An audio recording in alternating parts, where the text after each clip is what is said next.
बिथाङाथ' बिदि जानला मोनला खोथा बुंनायाव नाम्बार 1 जाना दं बिटिसिआव गावनि जिनो बिटिसिनि माने सिटिजेन्स नङा माने एक्चुअलि बिथाङा 2008 सनावसो फैनाय होनबाय थादों आरो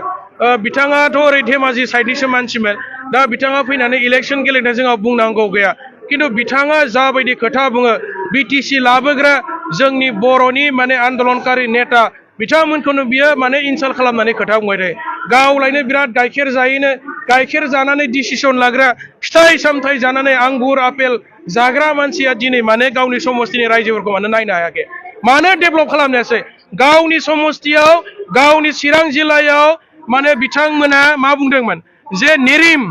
north Eastern Regional Institute of Medical Science नेरिम लाबोगोन ने मानो लाबोनो हायाखै इसिबां इन्टेलेक्चुएल गोरों मानसिब्ला गावसोर मानो लाबोनायासै नेरिमखौ दिनैथ' नेरिम लाबोनायनिफ्राय बिथांमोना फेल जाबाय बै चिरां जिल्लानि दांतलाव रेलनि दाबा बानायनाय कारखाना लाबोगोन मानो फेल जाखो दा गासिबो बिथिङाव फेल जादों मोनफ्रोमबो डिस्ट्रिक्टआव नवोदय स्कुल लाबोगोन मा जाखो एडिशनेल नवोदय स्कुल लाबोनायनि बाथ्रा बे इउपिपिएल सरकारा गावसिनि भिजन डकुमेन्टआव लिरदोंमोन किन्तु फारफ्रोमनिफ्रायबो फेल जाबाय बिथांमोना बे मिडियायाव जानला मोनला खोथा बुंनाय जोंनि माखासे सिनियर लिडारफोरखौ हाग्रामा सारमोनखौ गाज्रि खोथा बुंनानै बिथांमोना 5 बोसोर समखौ बारहोनो नागिरदों आरो ब्रिटिशनि रायजोफोरखौ गावसोर माने भेलकी जाहोनानै फिन माने इउपिपिएलआ जाहाथे भट मोननो हायो बेखौसो माने बिथांमोना माथा मारिनायाव बेस्थ' जानानै दं आरोखि जोङो दिनै ओरैबायदि मोनसे बिसास फैदों जे गरायसर समस्तियाव जोङो फैबाय थानाय बिसायख'थियाव बिराद बुरजा भट मोननानै देरहागोना 100% रोखा जाबाय गरायसर समस्तिनि रायजो राजाफ्रा दिनै इउपिपिएलखौ माने बिदाय होनो थाखाय रेडि जाबाय बिथांमोना रायजोफोरनो गोबां खोथा होनानै मोनसेबो खोथाखौ दिनै मावफुंनो हायासै 1 बोसोराव 1 लाख माने लेखा गोरों सेंग्रा सिख्लाफोरनो साख्रि होगोन होननाय खोथाया दिनै बिथांमोना फेल जाबाय रावनोबो साख्रि होनो हायाखै थांनाय 2023 सनिफ्राय बिथांमोना गोबां माने जोंनि इयुथ सेंग्राफोरखौ आर्मी पुलिस पेरामिलिटारि फर्सेसआव साख्रि होनो होनानै गोबां माने खारनाय बारनाय फिजिकेल ट्रेनिं होदोंमोन दिनै माने सासेबो सेंग्रा सिख्लाफोरनो बिथांमोना माने साख्रि थिसननो हायाखै फेल जाबाय सेल्फ हेल्प ग्रुपनो माने 75,000 थाखा होगोन होननाय खोथायाबो दिनै फेल जाबाय बिटिसिखौ माने 60टा समस्ति बानायगोन खोथा होदोंमोन किन्तु दिनै फैयै बिटिआर एकर्डनि मोनसेबो दफायानो मावफुंजायाखै बिराद माने दुर्भाग्यजनक खोथा आरो दिनै 5 बोसोर समा ओरैनो बारलांबाय 60टा समस्ति बानायनो बिथांमोना हायासै लामा दालां लुनो हायाखै हस्पिटाल बानायनो हायासै स्कुल कलेज जेबो माने मोजाङै बिथांमोना मावफुंनो हायासै मास्टारफोरनो साख्रि होनो हायासै फारफ्रोमथिंनिफ्रायबो बिथांमोना फेल जादों हानि मियादि पाट्टा होगोन होननानै बुंदोंमोन दिनै बिथांमोना बिफानि नामखौ दाननानै फिसाज्लानि नामाव बिफा थैनायनि उनाव फिसाज्लानि नामाव मियादि पाट्टा होनायखौनो हा होबाय बुंना लागासिनो दङ किन्तु अट'मेटिकेलि माने बिफा थैनायनि उनाव गावनि जि फिसाज्ला बे फिसाज्लाया गावनि नामावहाय हाखौ ट्रेन्सफार खालामनो हाखायो बियो गोदोनिफ्रायनो सोलिबोनाय दंखायो आरो दा बेखौनो गावसोर हा होबाय होननानै बुंनानै लादों 2,16,000 मानसिनो हानि मियादि पाट्टा होबाय होननानै बे इउपिपिएल सरकारा रायजोफोरखौ थगायदों आरो बिनि बादैबो बे इउपिपिएल सरकारनि थाखायनो दिनै ब्रिटिशनि रायजोफ्रा 1 बोसोराव 200 कोटी थाखा लस जागासिनो दं जोंहा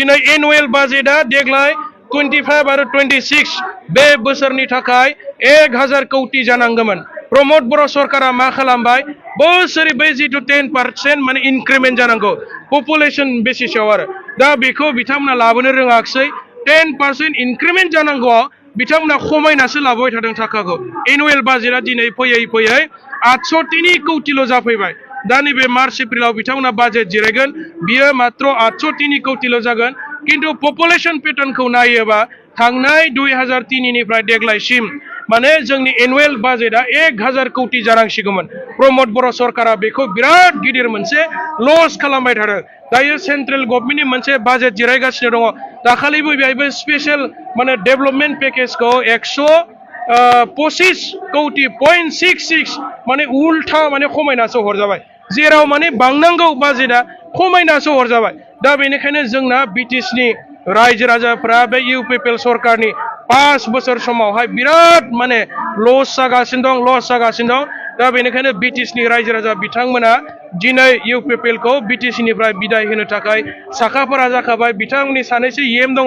बिराद माने नङै बाङै जानला मानला गोदाव सोराव लेक्सार होयो डायलग मारिनानै 5 बोसोर रायजो राजाफोरखौ बिथांमोना भट मोनगोन नामा बिदि सानगासिनो दङ थांनाय 2020 सनाव बिटिआर खौनो बड'लेण्ड मोनबाय मुङानो बेसेबांबा गोजौखा होनना बुंदों बिथांमोननि सासे लिडारा बिटिआर नि मुङानो बेसेबांबा गोजौखा जोङो मोनसे रिजन लाबोबाय बेजों माने नर्थ इस्ट बायदि बिराद गिदिर मोनसे जोङो डेभेलपमेन्ट जोङो लाबोनो हाबायनो रायजो राजाखौ थगायबाय बिथांमोना दिनै 5 बोसोराव जों नुबाय थाखानाय जोंनि जि गोहो बिटिसि नि बे गोहोआसो दिनै धंस जाफैबाय बिटिआर नि गेजेरजों जेबो जोंहा डेभेलपमेन्ट जायाखै उल्था माने थाखानाय पावारासो दिनै धंस जानायखौ जोङो नुबाय बेखौ जोंनि बिटिसि ओनसोलनि साफ्रोमबो रायजो राजा इन्टेलेक्चुवेल रायजोफ्रा दिनै बुजिखाबाय आरो बेनिखायनो ट्रेक्टरनि सावगारियाव दिनैनि तारिखाव रावबो रायजो राजाया दिनै भट होनो थाखाय रेडि नंला आरो बिथांमोनखौ दिनै बिदाय होनो रेडि जाबाय आरोखि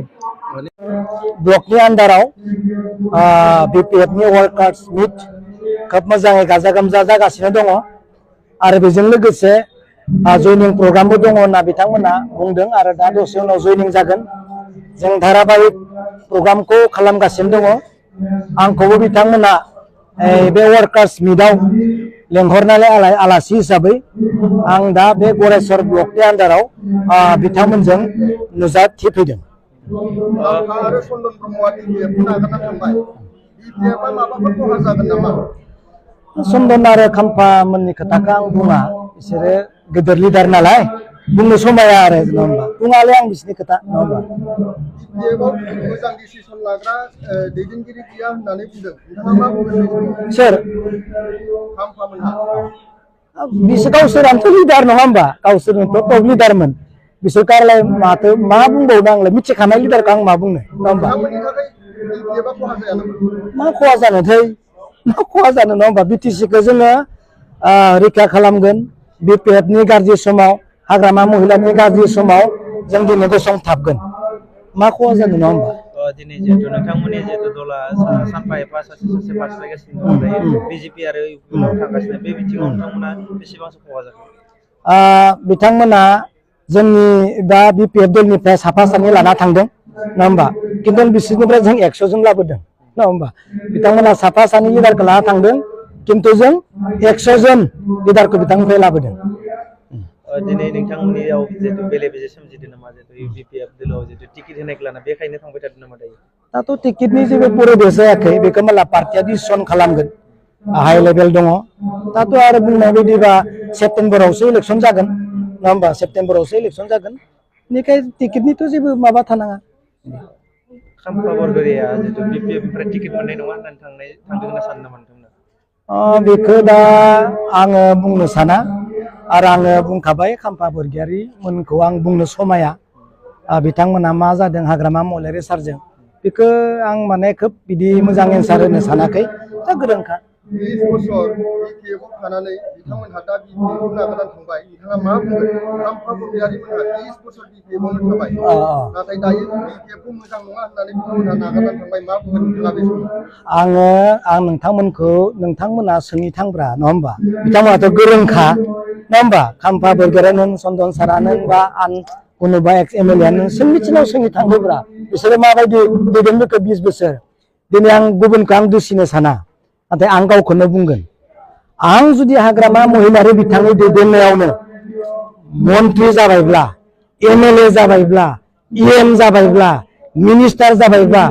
एमएलए जाबायब्ला बा मा भिसिडिसिनि चेयारमेन टिएलसिनि चेयारमेन आं जानो मोनबायबा आं ओरैबायदि निष्ठुर गोसोनि मानसि जानांगोन दिनै आं आंनि बिगोमाखौ हाग्रामा महिलारिखौ नागारनांगौबा नङा होमबा आं बोरै हागोन हाग्रामा महिलारि दैदेननायावनो आंखौ दिनै एमएलए खालामबायब्ला मिनिस्टार खालामबायबा एमएलए खालामबायबा इएम खालामबायबा भिसिडिसिनि मेम्बार चेयारमेन आंखौ खालामबायबा आं बोरै नागारनो हागोन हाग्रामा महिलारि लिडारशिपखौ नङा होमबा बेबायदि जुदि आं खालामोब्ला दिनै आङो हाग्रामा महिलारि दैदेननायजोंनो मन्त्रि MLA chief deputy chief minister VCDC chairman TLC chief chairman जानानै कौटि कौटि थाखा फैसा माइ दै मान सन्मान मर्यादा मर्यादा गासैखौबो बानायनायनि उनाव जुदि आं हाग्रामा महिलारि लिडारशिपा मोजां नङा होननानै बुङोब्ला दिनै रायजो आंखौ मानो ओजों नायगोन जेबो खहा जानांगौनि गैया जों बुंबायना रायजोआ दिनै हाग्रामा महिलारिखौ गसंथाबदों आं बेखौनो बुंदों आंखौ बुंनो होनोसो सोंबायथ' दिनै हाग्रामा महिलारिनि गेजेरजोंनो आं मन्त्रि MLA chief deputy chief minister MLA जानानै आं गासैखौबो मोनजोबनायनि उनाव दिनै आङो हाग्रामा महिलारिखौ गाज्रि हाग्रामा महिलारिनि जेसेबा गाज्रि होननानै बुङोब्ला दिनै रायजोआ निस्सय आंखौ फंसे खोथा बुंगोन हिन्दीआव बुङो गाद्दार नङा नङा हिन्दीआव बुङो गाद्दार एसामिसाव बुंगोन स्वार्थपर इंलिसाव बुंगोन मा होनना बुंगोन सेल्फिश एन्ड बिट्रे लिडार